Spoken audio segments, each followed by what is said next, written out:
RTC ఉద్యోగులకు pending డిఏలు చెల్లిస్తామని TSRTC chairman Govardhan ప్రకటించారు.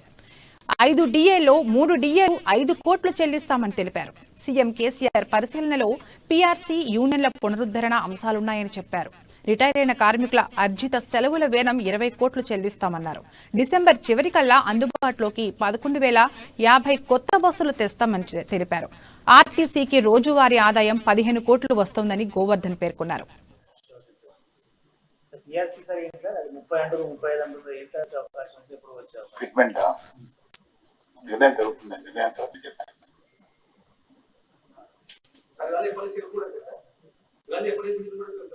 Start it next month. Start it 3-4 days back. Holidays. Start it.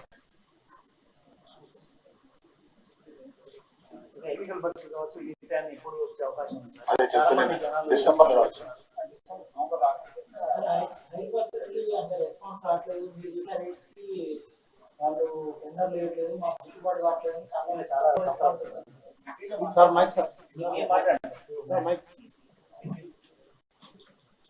సిటీలో మాత్రమే ఉంది. బట్ మనకు కూడా అది గిట్టుబాటు కావాలి కదా, కూడా అది కాంట్ కాంప్రమైజ్ కదా. సో మళ్ళీ మనం ఎట్లా చేయాలని ఆలోచిస్తున్నాం. డెఫినెట్లీ మనకు ఎట్లా చేస్తే బాగుంటుందని చెప్పడం జరుగుతుంది. దాదాపు మొత్తము 1150 కొత్త బస్సెస్ మనకు రాబోతున్నాం. ఆల్మోస్ట్ మనకు super luxury 630, deluxe buses 130, sleeper AC buses ని మనం తీసుకోవడం జరుగుతుంది దాదాపు 16. నిన్నే మనము కొత్తగా ఎలక్ట్రికల్ వెహికల్స్ కోసం కూడా 360 బస్సెస్ కోసం చూడడం జరిగింది. కొంత మ్యానుఫ్యాక్చర్ కూడా నేను మాట్లాడడం జరిగింది. డెఫినెట్లీ వాళ్ళు కూడా ఈ టెండర్ అయిపోయిన తర్వాత చేస్తున్నారు. సో డెఫినెట్లీ దాదాపు 1150 బస్సెస్ మనకు రాబోతున్నాం.